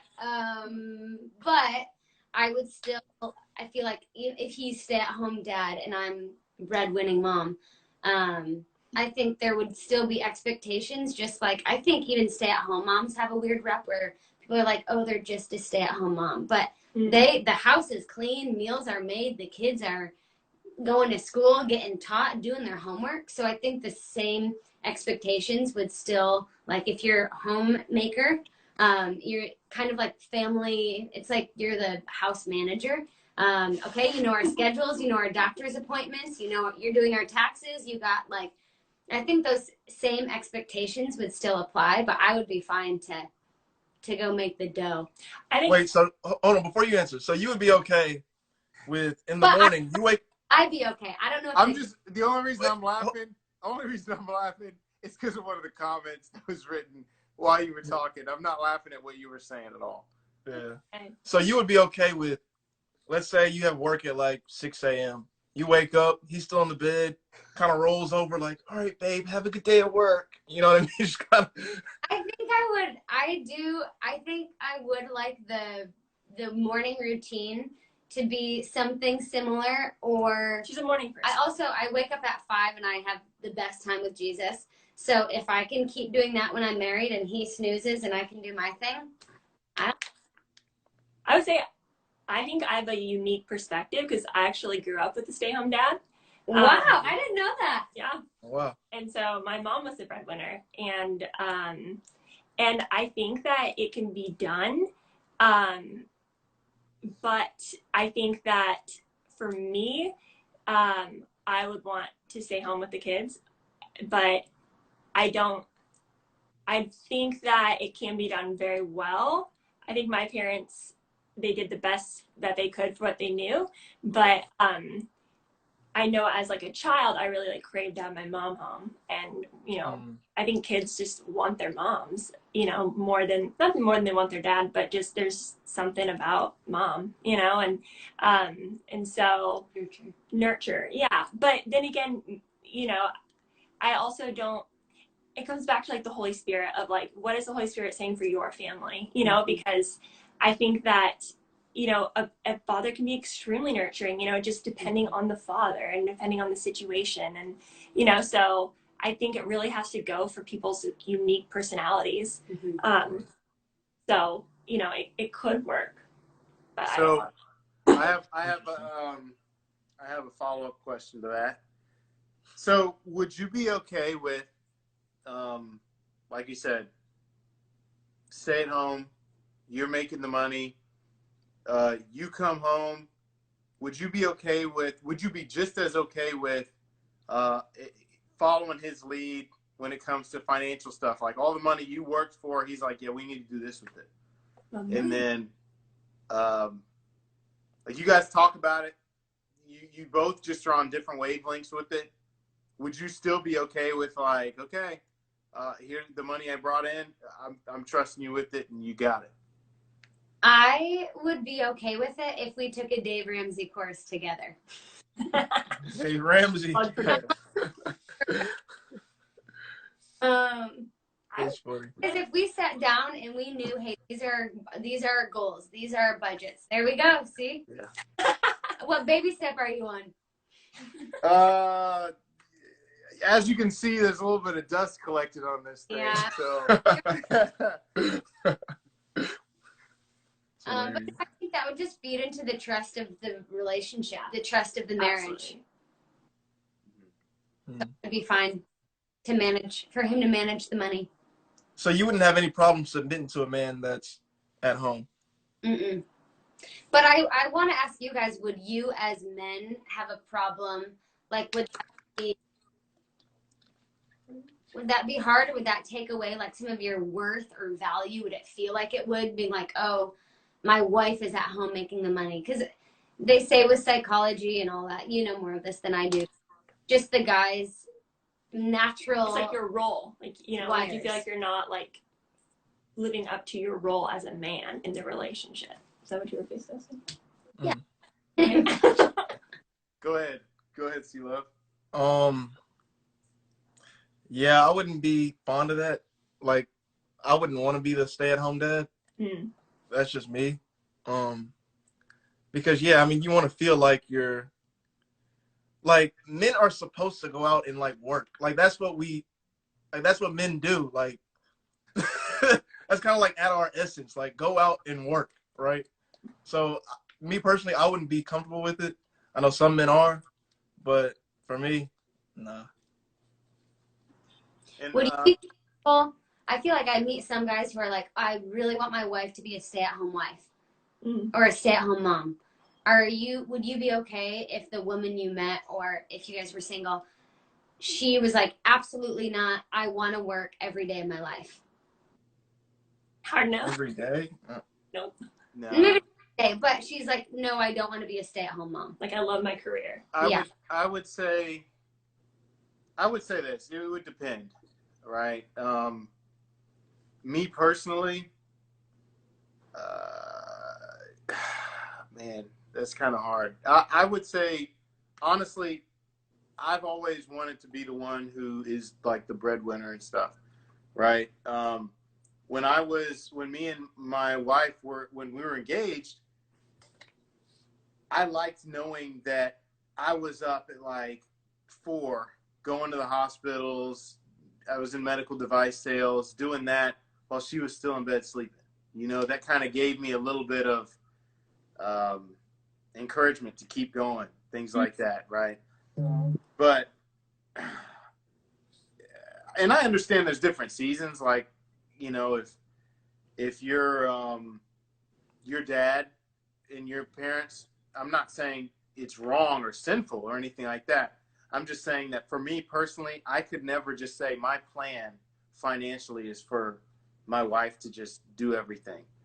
Yeah. I just, it would 100% have a big impact on knowing that I'm not actually being the guy that I should be. Right. What if, so like what happened with my parents is that my dad got laid off and my mom just made so much more money than he did. Mm-hmm. And so it was like, cool, we have one parent who makes a lot of money and the other one that just got laid off. And, you know, do we change our whole lifestyle? What about something like that happened? What do you think you would do? If it happened to me, I don't think I would. It would have to be for a season. It wouldn't be I mean, like I said, this isn't thus saith the Lord. This isn't, you know, anyone who does that is wrong. It's just me personally. Totally. I would have to have something else going or cooking. Right. You know, it would have to be just a season. It would have to be a fluke. It wouldn't be the full-time. It wouldn't be, I couldn't do that. Just because of who I am. Doesn't make me better. Doesn't make me worse. No, just totally. who I am. You know? Yeah, same here. So I don't know. I just think that's, I think he has, you know, see love, like what he said about it's just kind of in our nature to want to, you know, provide and things like that. I think that's true. But the thing that I see, and I think, I don't know anything about your parents' relationship except what you said, but I think some people can do it. But I think for the majority, I know that, you know, men and women, or husband and wives rather, have roles in marriage, right? Husband needs to love his wife like Christ loved the church, you know, purifying her in the waters of the word, and he needs to be willing to lay down his life for her, right? Wives need to be able to submit to their husband as unto the Lord, right? And so I just think that it's causing a little more temptation for her not to, when he's saying, oh, well, you know, I'm not, you're the one that's going to be providing for me. I think that she will there's a natural temptation to look at him like, why would I want to follow this guy? Now, if someone is spiritually mature and they trust God's order of things and they don't care about any of that, like probably your mom, like, then they can rise above that. But I think the vast majority, it's going to be really hard for them to fight off that temptation, if that makes sense. And one more thing, and Zach, I don't know. I mean, you might look at me a little different for this, but this is my opinion. Okay. Space. So this is me speaking. If women did not exist, like the motivation is for the woman. Like I want to be rich to support my wife and family, right? So if women didn't exist, I mean, I'd probably just walk around in my underwear eating cereal, right? Like it wouldn't be like it would be like no motivation to do much of anything, right? That's me personally. So I think that that's kind of like at the essence of a man. Like I want to do X, Y, and Z because of the woman. So that's my thing. But Adam had jobs before Eve was created, and he worked the garden. Do you think he didn't want to work the garden? Well, Eve's created now, so I don't know. I think that attitude may be a little bit of a product of the fall. It may be. Post Adam. Yeah. For sure. So a question that we didn't get to last week that I'm curious your take on this and anyone else's take on this is this idea that you won't have to change for the right one. What's your thoughts on that?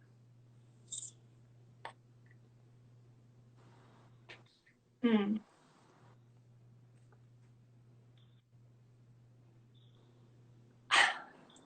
was gonna say we gotta be careful, but okay. No, you don't have to be careful. Don't worry about being careful. The guy saying, "Hey, I gotta change for the right." Like if a guy were to say, "I gotta change for the right girl," or if I were saying, "I gotta change for the right guy." Is that what you're asking? You won't have to change for the right one. Like I've just heard this kind of said from other people. Like, oh, if he really loves you, you won't have to change a thing. Okay. That means that's who God really created you to be with, is the guy that can accept all your flaws. Well, or the woman that can accept all your flaws. So I think that it's true to like a huge point. It's true because I think that like attracts like. And so if you're very healthy, you're not going to be attracted to somebody who's not super healthy. But if you're not very healthy, these toxic behaviors, whatever, they're not going to bother you. That you might even be attracted to them. You probably will be attracted to them. That's what's going to draw you to them is your trauma and your baggage and stuff. And so I do think that you are going to meet somebody and they're, iron sharpens iron, so you're going to want to change because out of love for them, like somebody, doesn't like the cold, somebody does, maybe make compromises there.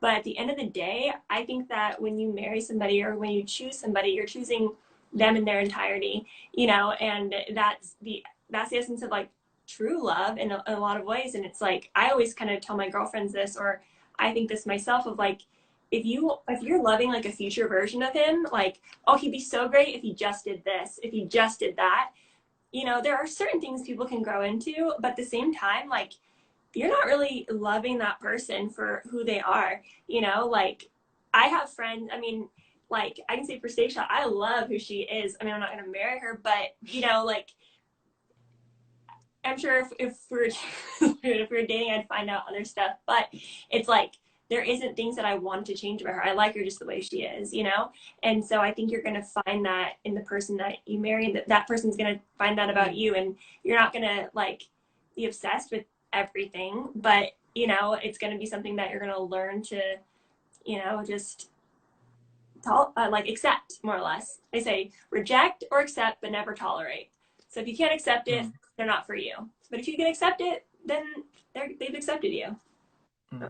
That's great. She's about to be a therapist, so I did a. There you go. What's your thoughts, C-Love?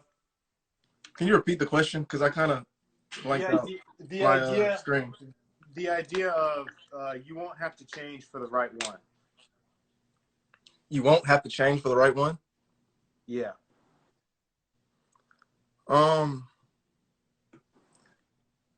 Yeah. I don't agree with that concept. Because there's always work like that you would have to do, right? And I don't believe in the one either. So I believe that there's I do that too. Yeah, so I believe that there's, you have to change yourself. There's certain, you're not perfect. So anybody that you run into is not going to think you're just perfect. You're going to have flaws. So I think that there is some sort of change that should take place naturally for your mate. There's no one. There's no the one. Okay, interesting perspective. Yeah, I thought it meant like change your preferences and change like oh change like big things about yourself for the one. But as far as like little like well, let's say someone. Okay, I'll cut my hair. Blonde hair, you know. Well, let's say someone likes drinking. Drinking? And then they're like, yeah, I think you should stop drinking. And then that person's friend says, if they don't love you for who you are, then if they're trying to get you to change, they're not who God wants you to be. They're who God wants you to be with. Well, I think God wants you to be with people that will make you more godly. And so I think like that type of change is not like a core personality thing. You know what I'm saying? Like that type of change, I think, you know, but you have to decide what are your non-negotiables, you know, like Right. If I'm a drinker and I'm not like, but you know, like I do drink sometimes. but I do drink sometimes. Then like, you're probably not going to be like, if that's a huge part of your life, that person's probably not going to be very attracted to you, you know, unless there's some dysfunction in their life that they're like, for some reason, okay with somebody who's dysfunctional. Like, I don't know. I just feel like at the end of the day, like you get what you tolerate and you get what. Okay. I really enjoy whiskey. I really enjoy certain types of whiskey, and not that I wouldn't. I thought you said you were a Christian. You- I'm just messing with you. Hey, so we share these. We put these lives on YouTube, and the beginning we always have to have something kind of clickbaity at the beginning. You know, it's like a little preview, and then it gets into it. So I had to say something like that. I love whiskey. I'm just messing with you. No, that's good. But I think That's going to be the clickbait. Yeah. if they are like super anti-drinking, it's not that it's like, oh, that's a deal breaker, we're never going to date, but that would be worth a conversation. Like, hey, do you have, you know, addiction, like alcoholism in your family, or why this view, or could I give up whiskey? Yes, I could give it up. Do I want to? I mean, because it's not excessive, I don't think I need to, but I think it's all going to be those conversations and what's the why? Mm-hmm. All right. The why. The why. It's always the why. What's the heart behind that? Yeah, for sure, definitely, and knowing where you're truly at, like with the Lord in that. There was another question we didn't get to last week because we got tied up in, I don't know what the topic was, but it went down a rabbit hole. Yeah, it went crazy. But we had a bunch of people on last time, and it just kind of went all over. But we didn't get to this one. In dating. Say it again. So people are interested in Christian dating. More than you know. More than you know. So, If you know, you know. the idea that the past is the past. You know. The past is the past. It should have no impact on dating now. Mm-hmm. What's your thoughts? You got me going. Oh yeah. I'm Oh gonna say, yeah. okay, the past has a ton of impact on dating, but does our God redeem? Does our God restore? Absolutely. I am a pastor's kid. I had a pornography addiction, and I'm very vocal about it because women don't talk about it, and I want there to be a voice for women to not feel how I did in high school when I felt that I was all alone. Even like my dad up on stage saying, okay, men, we've got a small group for you guys struggling. And I'm like, my gosh, I'm a monster. And so knowing where I was and having and all of the things that it causes and all of the healing that I've had to have, there's still like consequences or still like, I haven't watched in 10 years, but you know, the enemy will, I would say I'm completely healed. There's no more shame. It's such a beautiful redemption story. But are there times that I, you know, is my view of sex inside marriage skewed because of what I've seen and what I've gone through? Are there conversations I have to have with who I date because of the addiction? Absolutely. So I think like even if, if I was married and divorced, or if I had this addiction, or if I dated 100 guys, like whatever that history is, whatever that past is, big or small, I think that it has to be kind of in conversation and brought up quickly in a relationship, just to help, like, okay, let's get this relationship started on the right foot. Let's kind of lay it out on the table, and I'm super forthcoming with all of my addiction stuff. And that's actually something that that I would like you to come on and talk about, specifically that, if you're okay with that, because I think that's something that needs to be talked about. Say that again? And girls struggle too. Yeah. I'll be honest, I didn't really know that. Well, I don't know if you're an outlier or if it's common, but women. Yeah, it's 1 in every 3 women. So women just don't talk about it. I'll do a 5-second clip on it. The way I kind of view it is, guys have body image issues. They just don't talk about it the way girls do. Like girls we're always talking about our look. We're always talking about our weight. We're always talking about It's socially accepted. Anything body image related. Guys, you may have a body image issue, but you guys aren't talking about it in locker rooms. You aren't talking about it when you're hanging out at the bar. Whereas porn, guys talk about, guys confide in each other. If girls are going through it, it is tight-lipped. Nobody knows you're watching. Much more isolated addiction within the women watching. Now, this may be a question for next time, but I do want to kind of maybe skim the surface a little bit on this. So, C Love has done a lot of studies on this kind of thing, and I've like internet research on some of this about like attraction between men and women and things like that. And you touched on the fact that a lot of guys don't talk about body issues and things like that. And I think part of that is because most guys, regardless of how they look physically, can still pull or get or marry an attractive, physically attractive woman, right? If he has confidence, financial security, some of these other things that women have as like a heavy weight factor in terms of overall attraction to them, right? When it comes to men are very visual. Men, when you see a woman that is physically attractive, you are thinking, what is she like in bed? At the back of your head somewhere, if every man is honest, that's what he's thinking when he thinks attractive woman, right? And so when it comes to the pornography issue, what, like I said, you can just skim the surface, but what is it that, if women aren't as attracted in certain, like, what is it that a woman is looking at? Like, or the why? Porn, like, what are they getting out of it?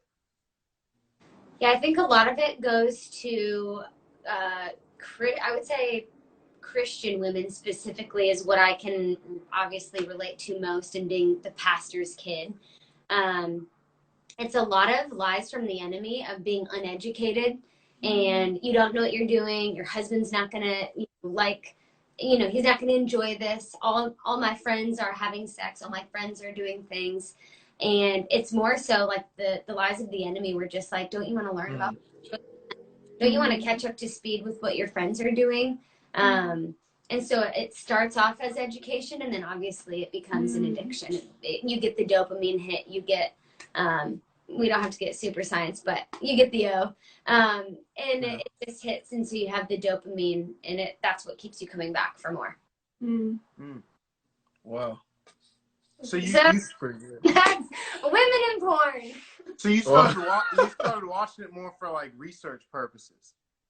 Yeah, it was actually, I started with a group of girlfriends. We were like making fun of it. And then I knew they were all having sex. So then I kind of saw it as like, oh wait, I need to learn this. I need to know what they're doing. And obviously those were lies from the enemy that I was latched onto. Right. Interesting. That's very interesting. Wow.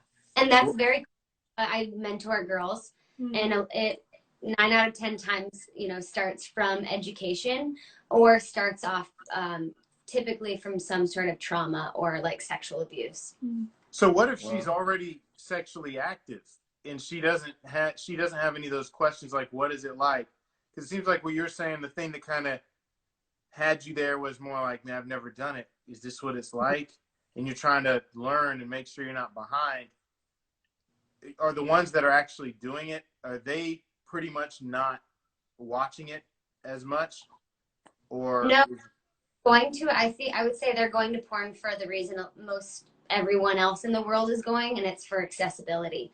So they're just wanting to have a quick fix. They're wanting to orgasm anytime, anywhere. So they're getting it in real life, and then they're also wanting to go home and get it before they go to bed on a screen with, the fantasy world. Right. Interesting. Well, if you're interested, we would love to have you on to talk about that. And if you both want to come on and talk about it, especially since we've got a psychology major. I was gonna say, she knows the stats. I just have the experience. Yeah. that would be awesome for you to come on and talk about that again, because we've got a friend of ours who usually, two people that really get the conversation on fire. One of them was working today. One of them is actually at a Bible study group. Chris King and Hafiz, that's usually when things really start picking up.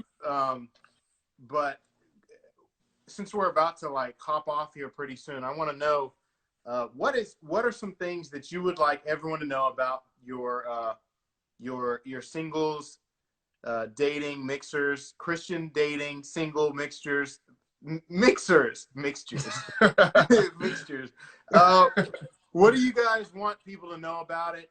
And then what are your plans moving forward in terms of like expanding to other parts of the country and looking for people in different areas with influence and things like that? Wait, so what's the... Sorry, I was falling. Oh. What are your plans going forward? Okay. With the company and trying to expand to different cities and looking for different type of people to partner with or whatever? Yeah, so our plans moving forward is we are trying to honestly just go to as many cities as possible. We have Austin, College Station, Houston, San Antonio, San Jose, Sacramento, Phoenix, we're trying to do it all before end of May. And then we want to and Dallas, sorry. And then we want to do North Carolina, South Carolina, Atlanta, Florida. And because those are kind of the big the areas that we've gotten the most interest on the intake form. And so we just want to do as many as we can. I'm primarily going to be the one traveling around and trying to, link up with people around the country that are passionate about it. So I would like people to know that we are looking for people who are passionate about dating and passionate and like to host, because we want to like partner with them. And especially people who are in that space already, like maybe they are a dating coach, or maybe they, have a devotional or a book, like Christian, obviously oriented, or Christians, because I think that, it could be really beneficial for them, for their platform from their business, and then also having a resource like that at the event people can talk to or ask or whatever. That's the plan moving forward, and we're really excited about it. Is there a dress code? What type of what's the environment like? What do people expect? With like extreme modesty. Just kidding. Yeah, nobody's wearing a switch with Southern California. I'm like, someone's gonna show up in a bikini, and so far nobody has. Almost a bikini. Yeah, we get crop tops with triangle tops. So I mean, you might as well. Look cute. Look good. I would say be comfortable. You're moving around, and a lot of times they're outside, so true. Wear layers. Yeah, bring a jacket. So if a guy shows up in like gym shorts and a workout t-shirt, he's not getting kicked out? No, but I would recommend not dressing like that. I would say job interview. But you don't need to wear a tie. A casual job interview. They could casual, yeah. like, hello, Tyler, we're a tie.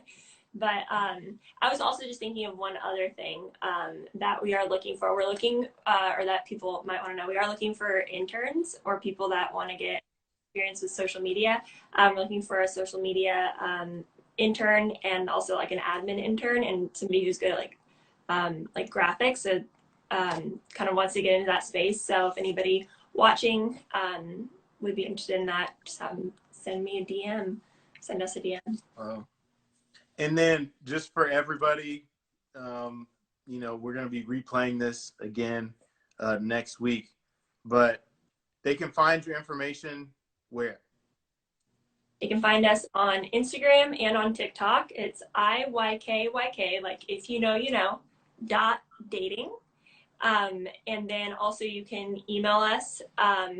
It's all one word, IYKYKdating@gmail.com. Nice. That's it. If you Nice. Yeah. Awesome.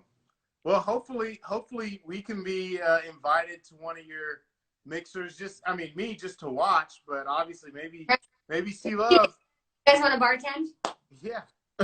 That'd be fun. Well, I'm not really. My wife actually was a bartender at one time, so Bring her. she can teach me. Room There you go. But setting up. Yeah. That's Yeah. actually super helpful when like there's kind of a person Mhm. kind of pulling into, you know, maybe the more introverted person and kind of helping to work the room. So we could talk. mhm. There you Yeah. go. Awesome. Well, thank you guys for hopping on. And if you're interested in coming back to talk about the other topic that we were just talking about, Would love to. yeah, What- I just know something with the algorithm. If you say it too much, it like could, yeah. So yeah, Yeah, I corn. think so. Yeah, Talk Yeah. about that corn on the cob. corn on the cob. And Corn. we also try to go live on TikTok like twice a month maybe. Instagram it's every week.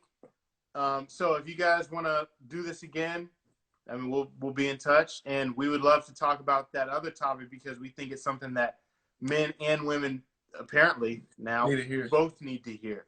Mhm. Right. So Yeah. And you are not alone. How My, long? my girl. Oh, and follow her on Instagram, Storm and Armor. She talks all about this. She has some great content, her ministry with the corn addiction. Yeah. That corn on the cob. Corn on a cob Yeah. addiction. corn Can you repeat her Instagram one more time? Use it. Yeah, it's Storm and Armor. Storm and Armor. is it just everything spelled out exactly like that? No Yep. dots. ORMANDARMOR. Armor. More. Amor. Awesome. Well, we'll put the link in the description, and people will be able to find you there. So Mhm. Awesome. Thanks, guys, for the chat. Woo! Thank you. You guys are awesome. Thank you. Yeah, thank you so much for having us on. Really appreciate it, and we'll look forward to next time.